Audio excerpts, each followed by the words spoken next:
So here we go. There were two forces at work coming at our schools. One was the public charter school industry. You'll notice I have public in quotation marks because most charter schools call themselves public even if they are privately managed.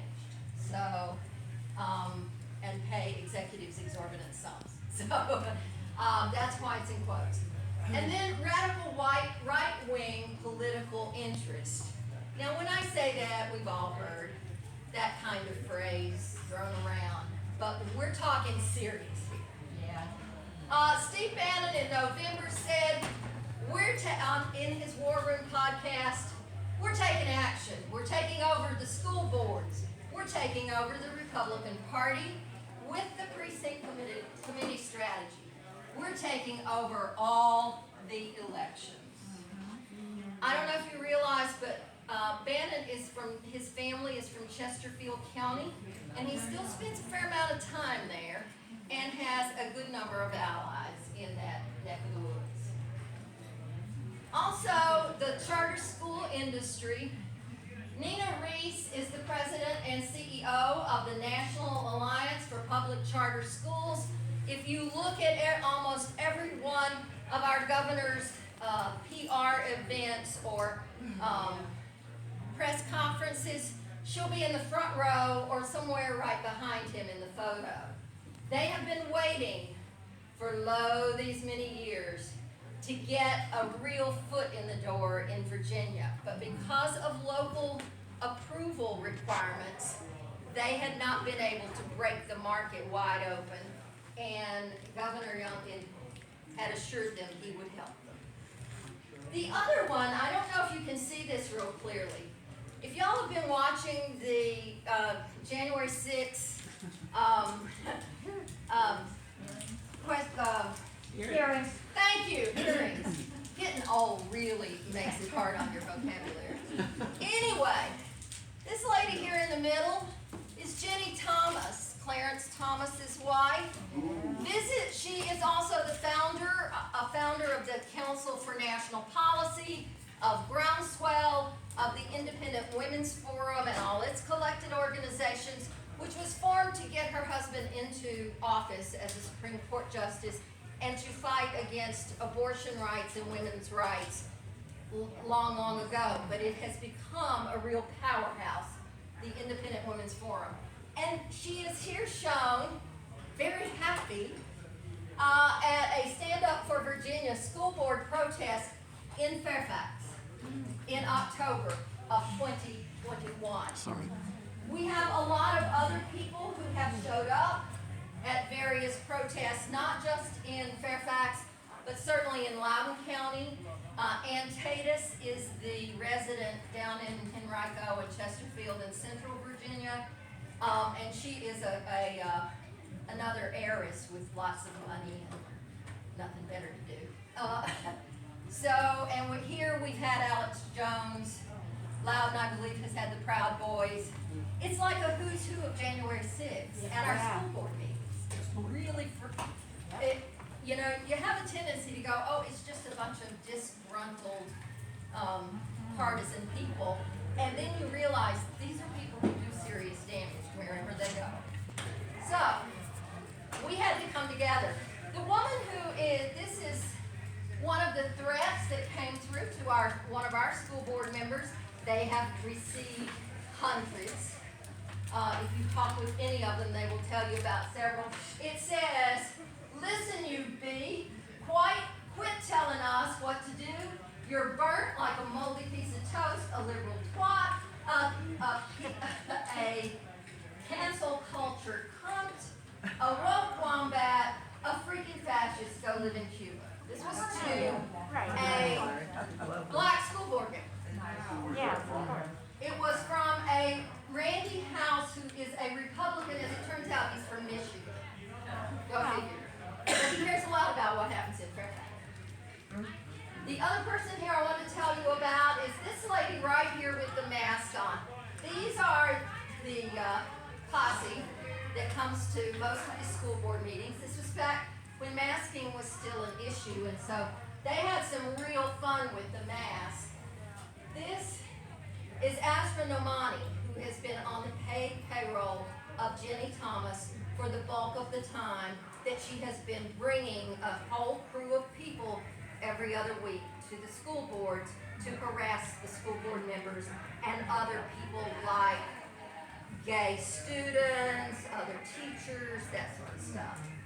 The woman with the Guy Fawkes mask is a woman who just posted to Twitter a song about bringing guns to us and burning down the building. So we'll see how that goes in terms of reporting it to Twitter and to the FBI.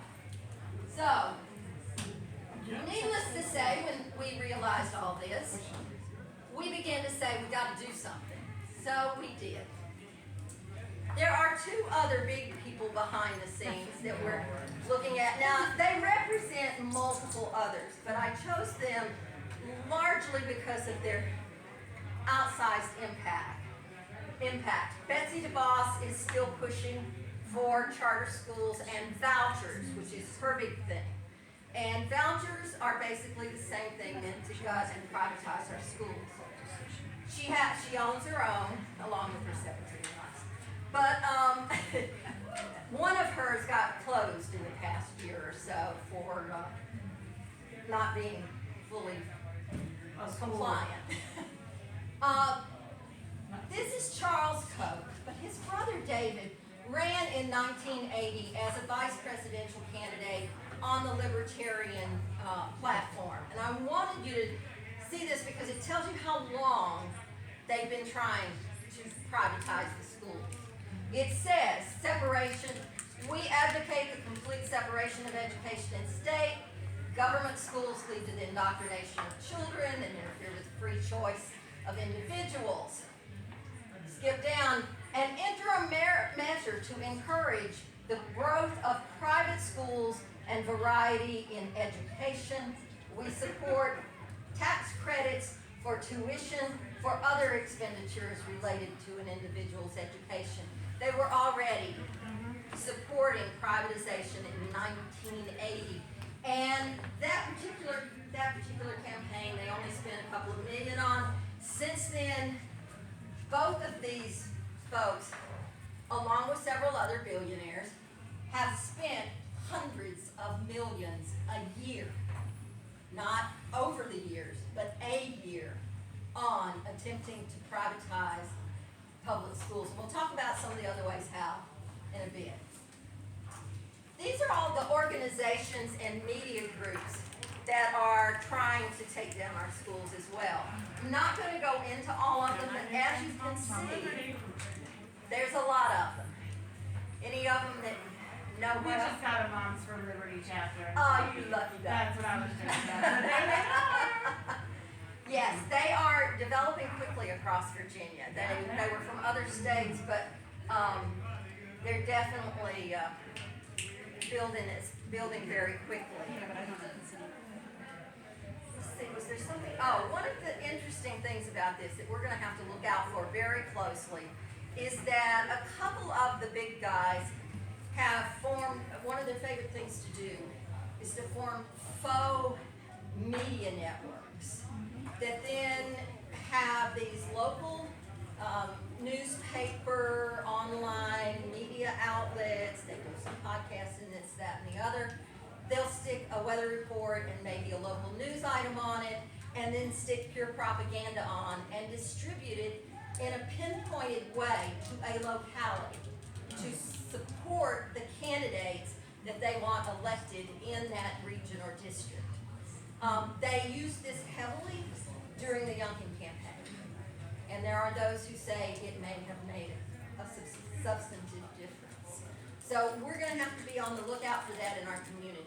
Yes? Can we get hold of this graphic somehow? Yeah. Yes, well, I will share this stuff with you afterward, as long as I will put out a sign-up sheet that you can just put your name on, and we will use your registration email and send it to you. Okay, thank Does you. that sound? Right, so my question is, we heard someone say this morning that before a delegate race would cost $100,000. Now it's at $1 million. I don't know if our school board candidates are having to pay $1 million, but I do know, living in Fairfax County, it does cost money. How do we mobilize to help these candidates that we want to see in office get elected? We will talk about that in just a minute, and you're absolutely right. That is the central question of how do we outperform the paid performers. Yes. And I think, that was the other thing I wanted to share with you about Ashley Nomani. Not only was she paid to be a rage actress for Jenny Thomas's group, many of the people that are doing this performance, the blonde woman, Sue Langston, she has background in acting as part of the gig. We think they're all acting, but I'm just saying. There are some who are not. I hear very firmly that Elizabeth Schultz from Fairfax County really is a true believer.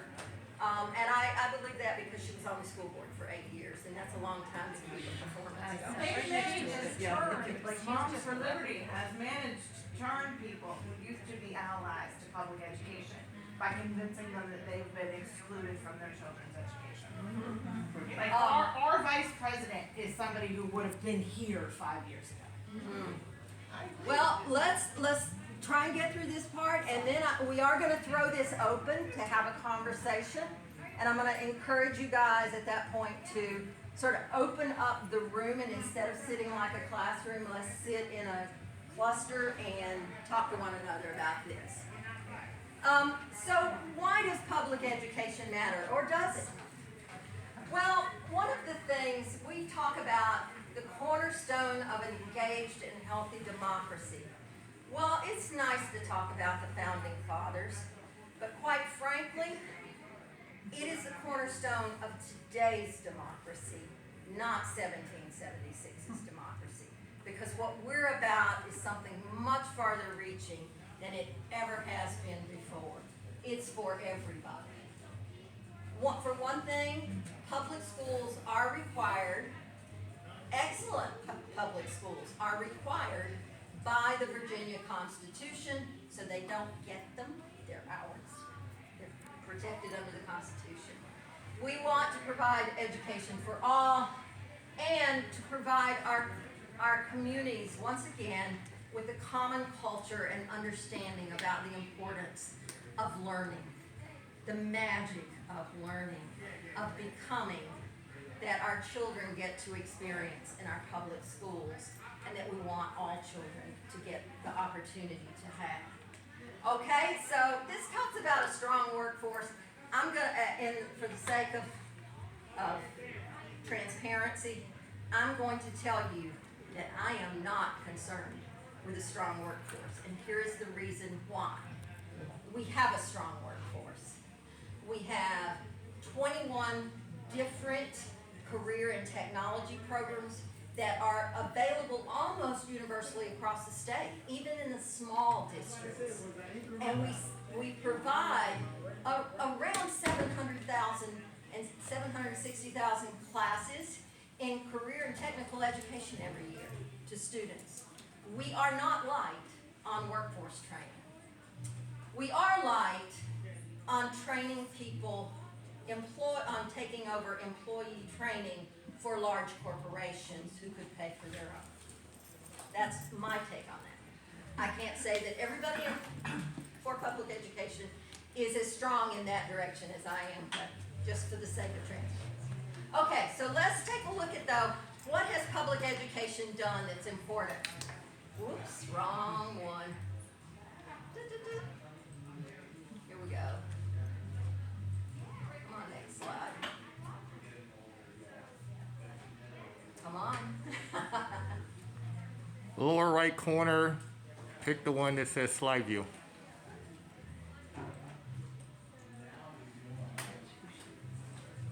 There you There go. we go. All right, this is the graduation rates and the college rates between 1940 and 2009. There is no way this would have happened without a strong public education system across the nation. In 1940, we had this many people, 60% 64% of people were not graduating high school. By the time we get to here, there are only 12% of people not graduating high school. We here had only 6% of people college. Here, we have 32%. That's the difference that years and years of built up public schools has made in the trajectory of the young people of our country. It's even more impressive when you look at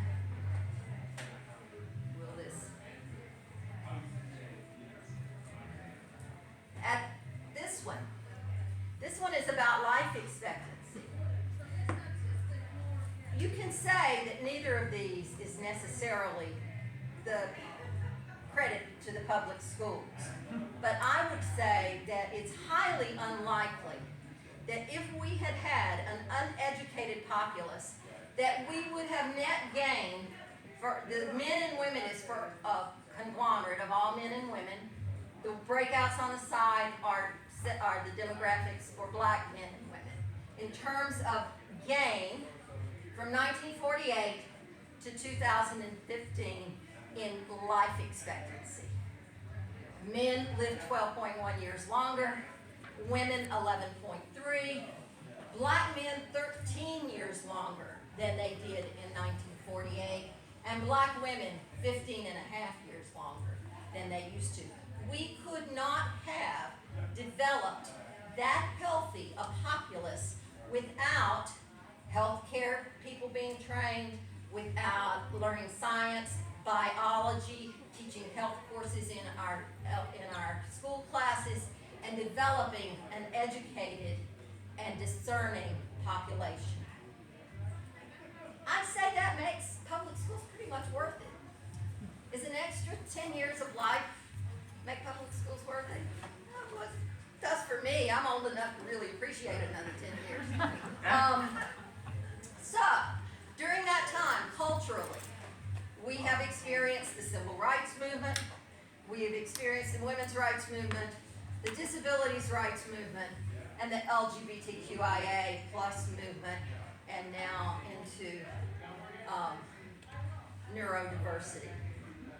This is not an accident, because all our children are together, learning and excited to learn together and discovering together. They learn to respect one another, and we expand our respect across our entire culture. Did you have your hand up? Oh, okay. Sorry. Okay, so those are some of the reasons that our public schools are worth every nickel we spend on them. And in Virginia, unfortunately, that's a little different. I'll share about that spending issue. Yeah. Virginia is the only state in the United States that provides public schools for children with disabilities at age 2. The rest of the states under federal law provided at 3, and it was because parents in the 1940s got it into the Code of Virginia that deaf kids are entitled to come in at age 2. 1940s, and that's how we got it in 1975. Wonderful. That's a great fact point. I'll use that. Thank you. Okay, so what's wrong with charter schools? I mean, can't people just pick where they want to go and it be okay? Yeah.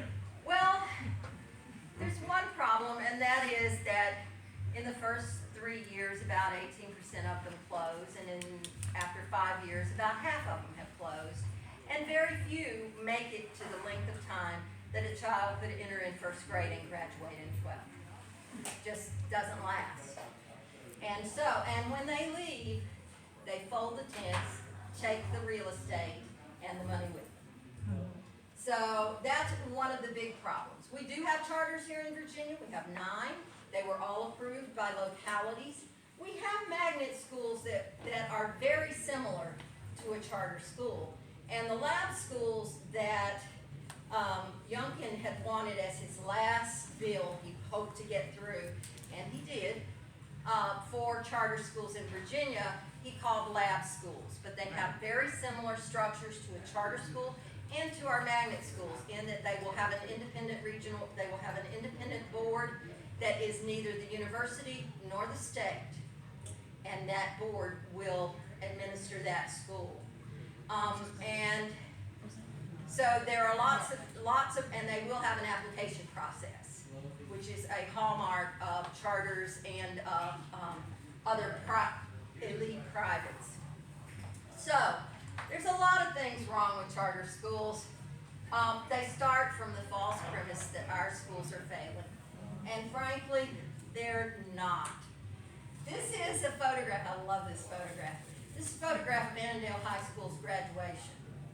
And I just find it so cool, her with those glasses in the middle of the picture. Virginia's K through 12 public schools consistently ranks in the top 5 nationally. And in spite of our per pupil spending, which is at 41st in the nation, still. And this is after we gained some funding in the last few years through some considerable activism by a whole bunch of groups. But we're still kicking ass, folks. If you're a teacher or an administrator or somebody in a PTA that's supporting our boosters and our kids, you go get them. You've been doing a great job, and you deserve some applause because we've been kicking. Okay, so what about, is something wrong with our schools? Are our schools really failing? Well, in 2020, we had a 93% four-year graduation rate across the state. It was even better in a lot of the Northern Virginia areas where we're from. Alexandria had a 90.8. Arlington was at 94.4. That's pretty good with the second language learner rates. 4 years is a hard thing for second language learners. And yet we still met in Arlington the 94.4% with only a 3.7% dropout rate. Do you know how hard it is to make sure that students with limited financial resources hang in there those last 2 years instead of taking a job to help support their families? It's a huge thing for them to do that, and it's a huge thing for our schools to give them a reason to do that, and we have.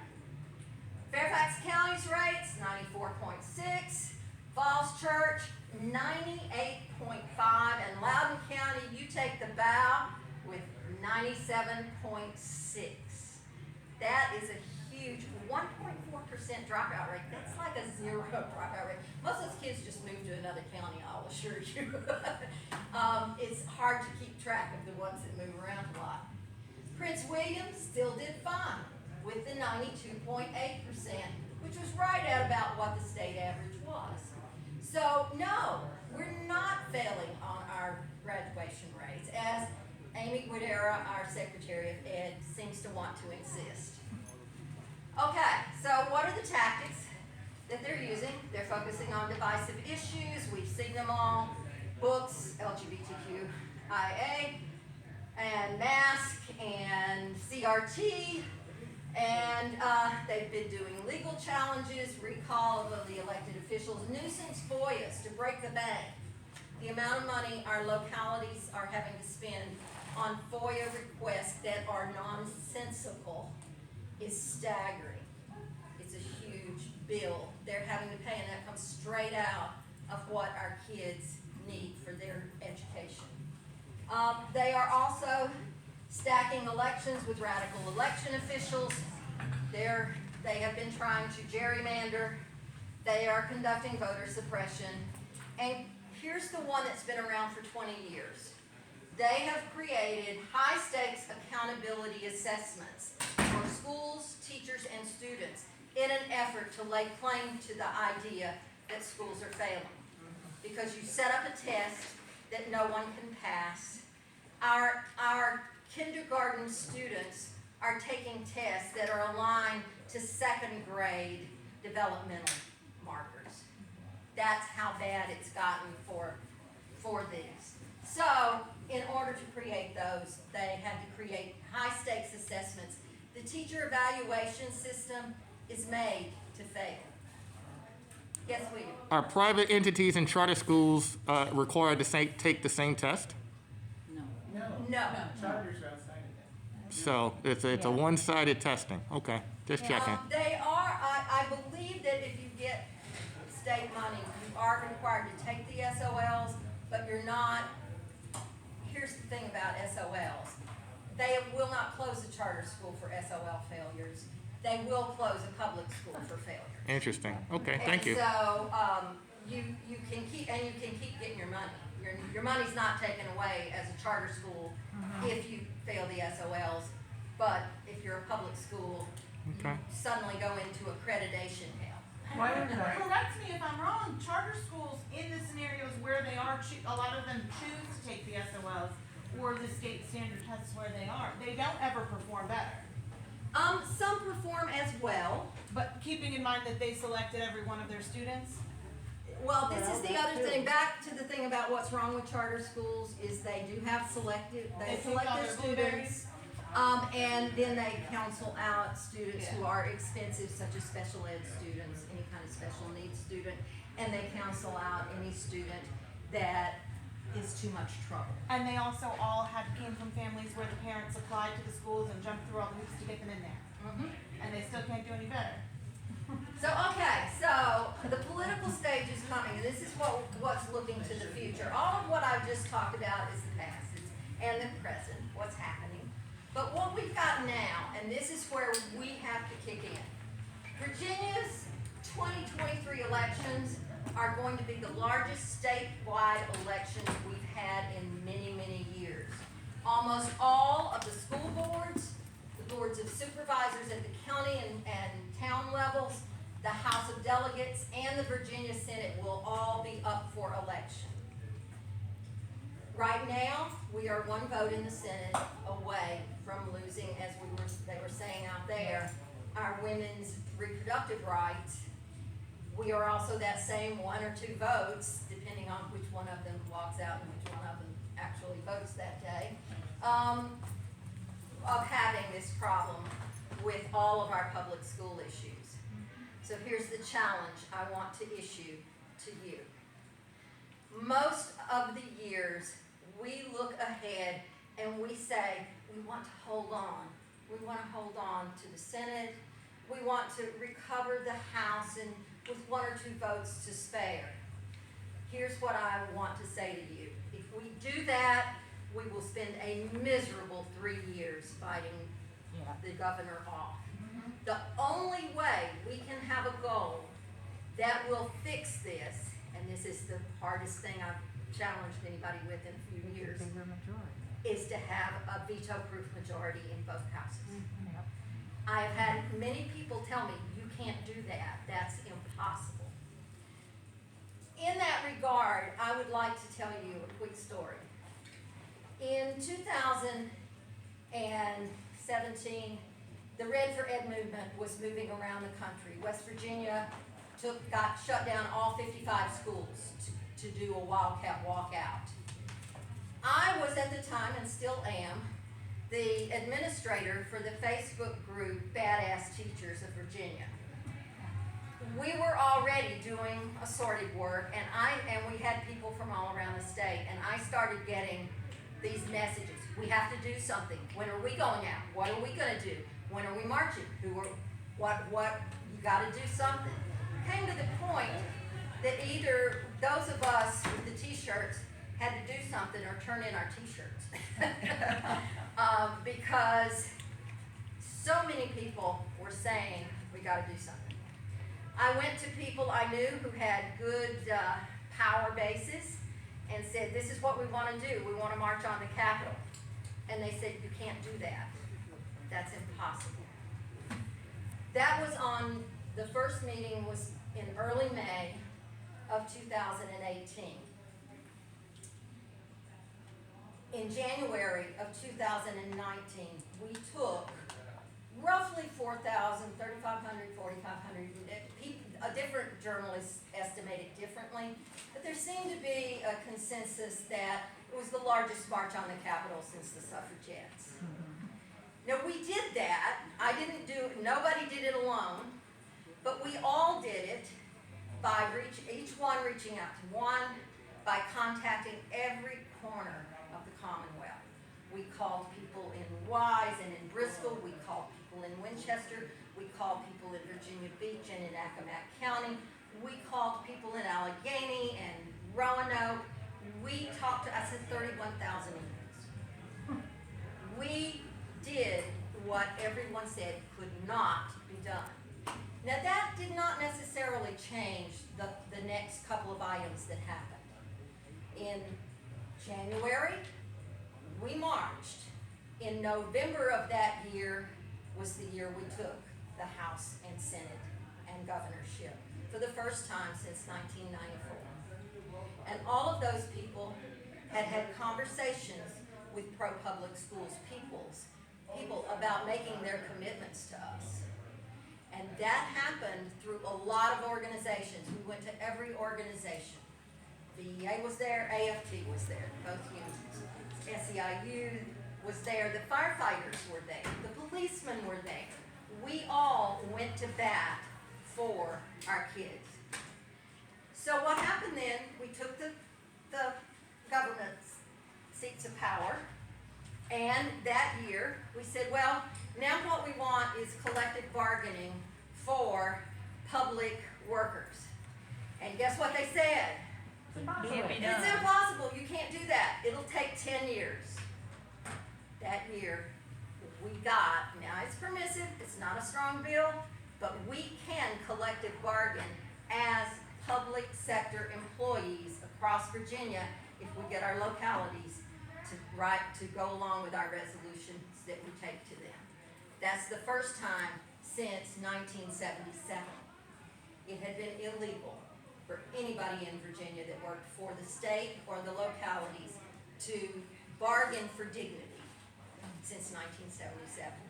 And I personally, now I'll grant you I'm real prejudiced, but I personally don't believe we would have done any of that if we hadn't had the temerity and the stick-to-itiveness and the determination to walk a mile from Monroe Park to the Capitol steps with people from all across